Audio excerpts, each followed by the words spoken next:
Hello YouTube, I am here today with Larry Chin and we're going to talk about him joining us on Driftweek. Hello Larry. Hi. What are you doing today? I'm excited. Oh, so we're actually at Formula Drift. We're at Utah Motorsport Campus and this is the first time Formula Drift is here, but I'm excited because I'm joining Driftweek for the first time. That's so cool. A lot of people ask me, why is it that like I get to shoot this stuff, I get to shoot the coolest cars in the world. Why is it that I want to shoot shitty drift cars? Well, because I'm a true enthusiast and I enjoy it so much. This is what I live for, you know? In my off time, all I want to do is get in my drift car and go to the local track and just shred tires. That's it. It's just so much fun. I mean, the whole process of it, even changing my own tires, I get that it's a pretty tedious job for somebody somewhere changing tires and they're hating their life. But for me, when I'm changing my own drift tires, I know I'm about to burn this thing the next day. I'm having the best time in the world. I had a chance to just experience Driftweek just for one day. Was that Driftweek 2? No, that was Driftweek 1. That was one. Okay, Driftweek 1, and it was at Adam Motorsport Park, and we just wanted to kind of see what it's like, just because I've always been a big fan of Drag Week, and I've followed Drag Week for many years with Hot Rod Magazine, and for you guys to do something similar, the same essence, driving these sometimes full-on roll-caged, full-on drift cars on the street from venue to venue, it really is pretty cool. You know, it's just something that I can appreciate. And with that said, we came by, it's a local event for us, just checked it out for the day, and I absolutely loved it. We were able to shoot 5 videos just that one day, featuring a couple different cars and kind of telling a couple different stories, and it was awesome.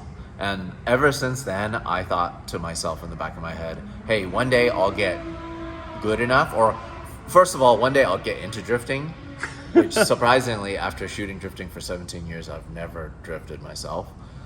So then this year, I was like, you know what, it's time. I'll pick up a drift car, I'll start learning, and I'm about 10 days of driving in, and I feel like I can make my way around a course. Now, I've never done tandem yet, though, so that's kind of what I'm looking forward to. I'm really looking forward to Driftweek as a vessel to force myself to get better at driving and better at tandem, or at least get into it at all.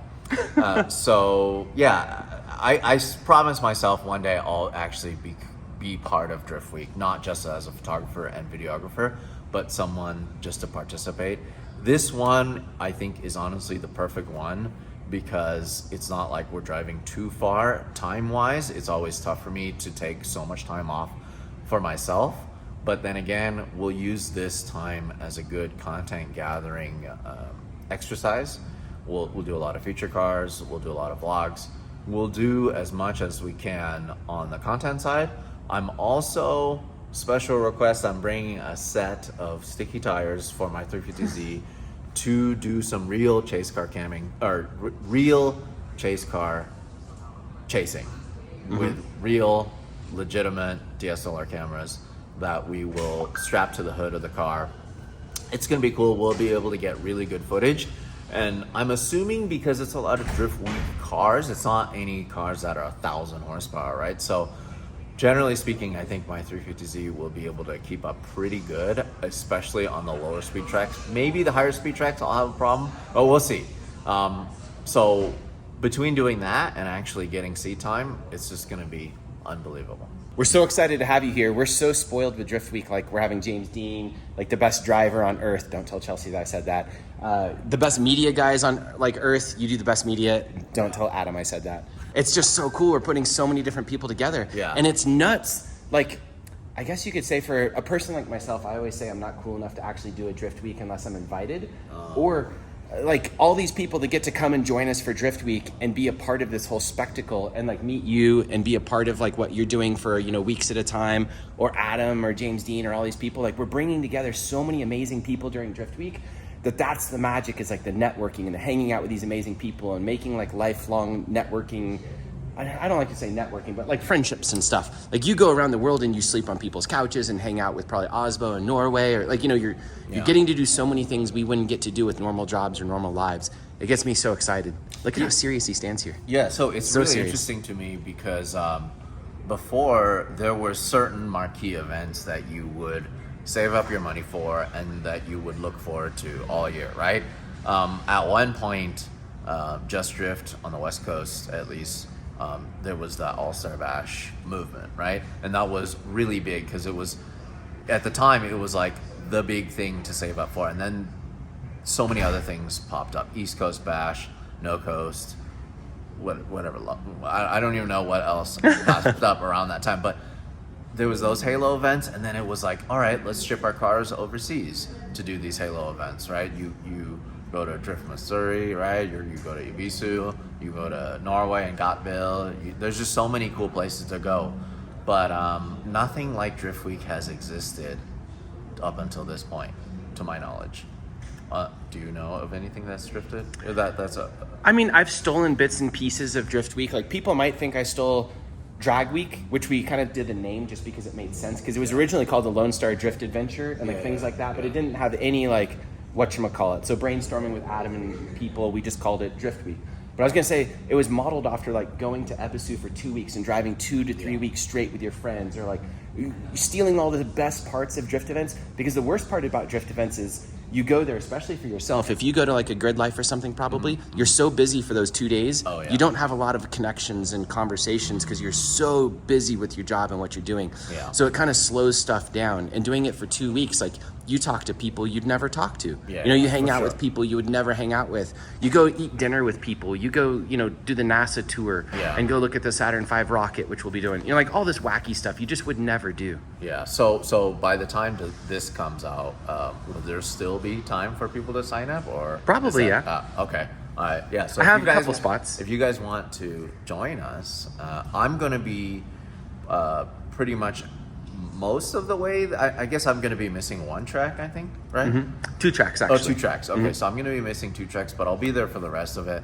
And the point is for us to be out there to enjoy ourselves and spend some of our time to do content gathering, just because we love this sport so much. We want to help promote this sport in every single way, whether it be the professional side, the amateur side. It doesn't matter. Whatever it is, we just love the community and the sport. And I feel like this is kind of our way to show this event in its best light and in the most beautiful way possible. Does that make sense? Yeah. I think it's rad having, like, without the vloggers, say you said you went to the WDS, the China events years and years ago. You guys went on life-changing adventures that were huge, like these adventures, and there's just a few pictures from it. Well, there wasn't vlogging, and there wasn't... Well, there was. We just didn't see it. Yeah, a lot of that stuff is maybe not so PC anymore because that was a very crazy series that we were part of. But, I've traveled the world. I feel like I've probably taken more pictures of drifting than anyone else in the world. I've traveled to over 50 countries with my job, and so many of those countries I've been able to shoot drifting or experience drifting in some way. And it's bigger than ever, and there's a reason for that, because now that I'm experiencing it for myself, not only is it visually cool from the outside and it's awesome to watch, it's just so much fun to drive, and it's improved my driving overall so much. Just chase cam stuff, just driving on the track, HPD, time attack, or whatever, and just it is just like a life experience, and I feel like more people need to experience it because it's just too much fun. I agree. It's cheating getting to do this kind of stuff, because just like you being involved with FD and everything else, you're getting experiences that people have been in drifting for 15 years don't get. So much of drifting is so repetitive, where, a lot of us go to the same local tracks, the same local events over and over and over again. You've been to 50 countries doing this. You just get to do stuff that no one else gets to do because you get to the high end of drifting or the high end of whatever you're doing. So that's so cool. All right. Well, what are you going to drive, by the way? A 350Z? Is it just stock? Yeah, I'm going to buy, I bought a 2008 HR 350Z in preparation to build it as a drift car, and I just wanted something that's simple, that doesn't have too much power, that I can kind of just learn the craft with, and that's kind of what I've been doing. I've done, I'd say, most of the work myself with the help with a lot of friends, and with the help of partners that I work with now to kind of put it together to get it to this point. It's mostly stock power wise. It just has AM intake. It has stock exhaust. So a lot of people tell me that it's probably the best sounding 350Z because you can't hear it. Yeah, because you can't hear it. You could just hear mostly tire, and that's fine. I like that. You know, my style, I feel like, is just momentum, and just as little e-brake as possible, and just as full throttle as possible, as much full throttle time as possible. And part of that just comes from the fact that I just don't have that much power compared to so many other people that I'm driving with, which is fine. You know, I really enjoy driving it so much. It's just so much fun. I feel like up until this point, you know, I've worked hard enough to have a good collection of cars that I really enjoy, that I'm very proud of. I've worked all my life to get to this point, but my cheapest car, which is just a 350Z, is my most fun car without a doubt. Isn't that hilarious? By far, yeah. Because you get to beat on it. The more expensive a car is, the less likely you are to beat on it mercilessly. Exactly. I love that. Yeah. All right. Well, thank you so much. Yeah. Boom. I'll let him get back to work because he is at work. We're here at Utah right now at Formula D and all that stuff. So thank you so much. Yeah, all right. And remember, I do have a couple spots left for Driftweek. If you want to come with us and experience the trip of an absolute lifetime, it's November 7th to the 20th in the Texas region. If you're international, I can help you get a car. If you're from America, get your own car. It is going to be absolutely amazing. We need a couple more drivers. Description, notes, whatever in this YouTube video so you can see the application so I can get some high quality people to join us on this trip.